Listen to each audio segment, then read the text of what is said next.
Okay, so today we're going to be talking about fast reads. Not necessarily short books, though I will have plenty of short books here, but specifically books that are very engaging from the beginning forward. Not necessarily a ton of buildup, but from the start, it'll hook you, maybe, probably, did me, and then stay a page turner the whole time. Let's talk about it. But before we get into the list, a shout out to today's sponsor, Squarespace.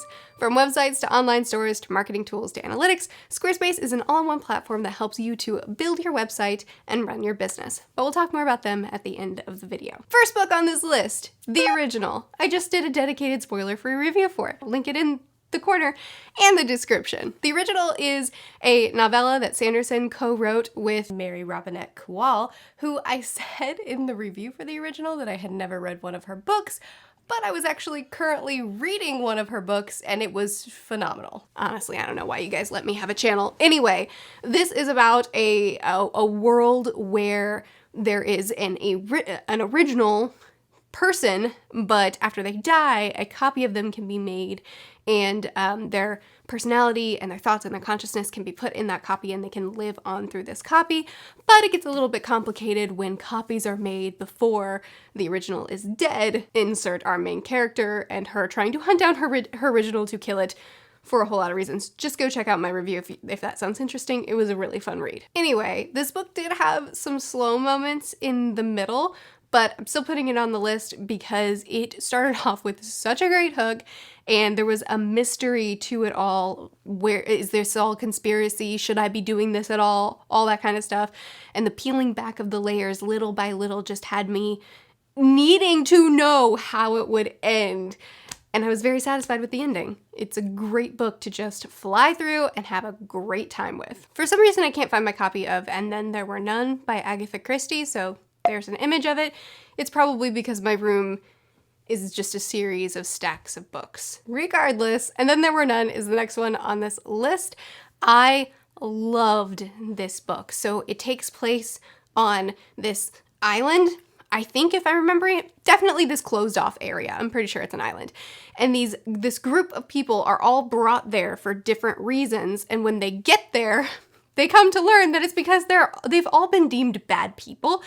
And they're going to be picked off one by one unless they can figure out who's doing this. And it's all wrapped around this children's rhyme about these 8, I think, or 9 soldier boys that are being picked off one by one. And as you get to the next line in the rhyme, that's how the next person dies. It's so good. And oh my goodness, I enjoyed this so much because the way it's all wrapped up in the rhyme and the way it's all constructed makes it so much more interesting than I reasonably thought it could have been. You know, everybody put in this isolated place. They're all just running around this manor together. It could easily feel stale or feel too confined, and it didn't. These extra elements of it added so much tension that I was just turning the pages, dying to know what was gonna come next. And it was such a fun time and I loved it so much. Next book on this list is a book that I read a really long time ago. So forgive me if I get some of the facts wrong because it's been at least 2 years, if not longer, but I still love it and I still think about it. It's called Wonderstruck, and I'm going to eventually get myself a physical copy because I got it from the library and I want to read it to my kids someday. It's a middle grade book. It's half done through text and half told through illustrations. And that's because one of the main characters is deaf and one of the main characters is mute. And these two characters in 2 different timelines are connected in a way. And it tells their stories side by side. Well, one after another, you know what I mean. It's telling these stories side by side, and the fact that it's 2 different mediums of telling the story is so fascinating and beautiful. And the fact that the 2 stories come together and weave together in such an interesting way despite being set in different time periods. And then the way they do match up, oh my golly, it's such a brilliant and beautiful story. And I don't usually connect with middle grade, but holy cow, this book is phenomenal. And the illustrations are gorgeous as well. Next, we have a pretty popular book that you've maybe heard about, so I'll be brief with my description of it, and it's called Dark Matter. I enjoyed this story so much. It's about alternate dimensions, so it's not time travel, but doesn't matter.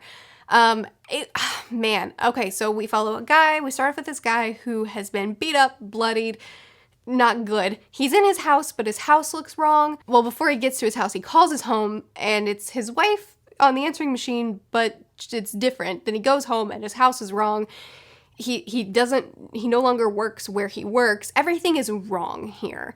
And, yeah, it's about alternate dimensions, so you can probably connect the dots, and we start searching different dimensions to get to where we need to be. That was very vague, but also it's not a very long book, and it's very much a page turner, so I really don't want to explain too much about it, but this is a book that I read ridiculously fast, couldn't put down, loved so much. Actually, a lot of people don't love the ending of this book, which I really respect, but I did. Next book on the list is Skyward by Brandon Sanderson. This is a sci-fi young adult book. Sanderson, in my opinion, just has the page-turning quality about him, especially in this book because it's much more contained than his worlds usually are. So you're not even having to learn this. I mean, you are learning a new world and a new culture and all that, but not as expansively as, say, the Stormlight Archive. So you're not even slowed down by that, but his writing style is just so readable and digestible that you just turn pages. And also, I think that this was such a fun story with such a wonderful main character to follow, and I loved it, and I found it to be just such a fast, easy, fun read, while also having Sanderson's depth and fantastic characters and stories. Yes, I still haven't read Starsight. Yes, I do plan to read it. I'm waiting until book 3 comes out because I want to read them back to back because I didn't like waiting for book 2, so I'm going to make myself wait longer because that's logic. Next book on my list is going to be another thriller, Rebecca. Rebecca is a classic thriller. Think domestic thriller, not mystery. A lot of people call it like a murder mystery, and I really recommend not thinking of it that way. This is about to have a movie adaptation, so more reasons for you to go read it. And it's free, public domain, so you can get it for free with Kindle Unlimited, or just... Actually, I don't know that it's public domain, but it is free with Kindle Unlimited. So if you have that, take advantage of it. Anyway, Rebecca follows a nameless main character who is in a tough spot, falls in obsession, not love, with this fellow. He sweeps her off to his manor, but when she gets there, she realizes that there are some mysteries around his late wife's death. Everybody in the manor seems oddly obsessed with Rebecca, his late wife, and so does our main character. So yes, there is a mystery. Yes, there is a slow unraveling of that mystery. But again, think of it as a domestic thriller. It really fits that label better. I love this book for how messed up every single one of these characters are and how realistic it is. These all feel like real humans that are just oof. And I just found the story and the mystery and everything about it so fun to read. Next on my list is All Systems Red, which I've talked about a lot on my channel recently because it's a fairly recent read, so I'm gonna keep it real brief.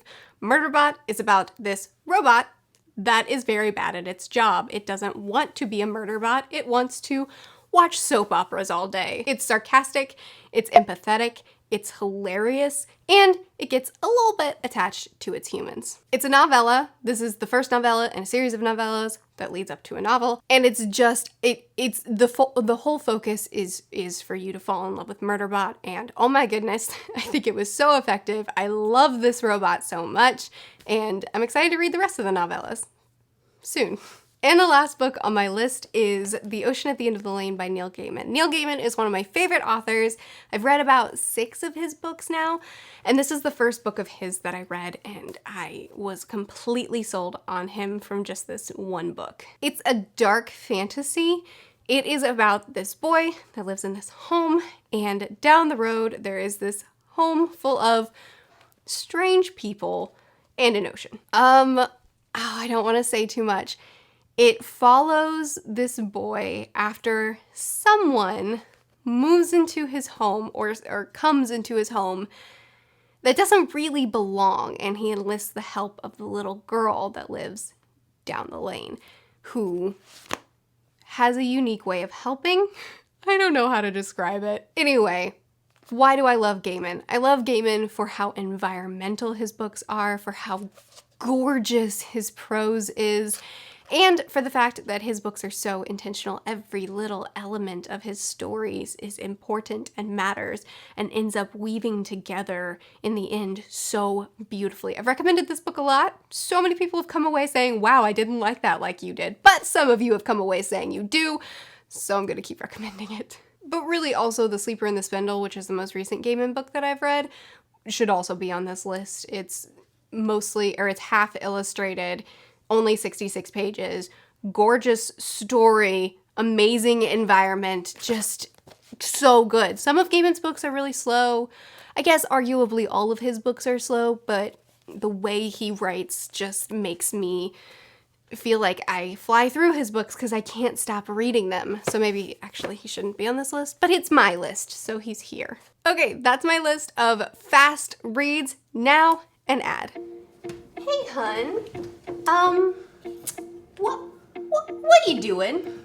Well, see, okay, so I'm taking pictures of all my watches because I'm gonna make a website dedicated to just my watches, and then I can put all my watches on the website so people can go and just look at them. Another website? Yeah, another one.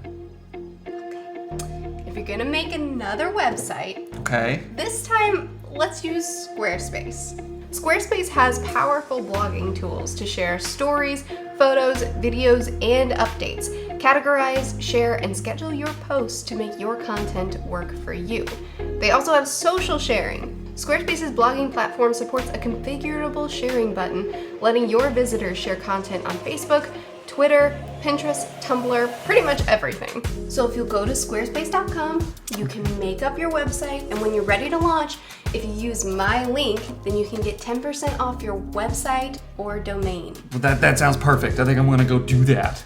Use the link in the description. So there you go, those are all the books that I recommend to get through quickly that will draw you in and keep you reading more. Let me know what would be on your list for fast reads, books that just you can't stop reading. And let me know if you plan on picking any of these up or if you picked them up and have an opinion on them. We can discuss. I post videos every Sunday, Tuesday, Thursday, and Saturday. I'll see you guys again soon. Bye.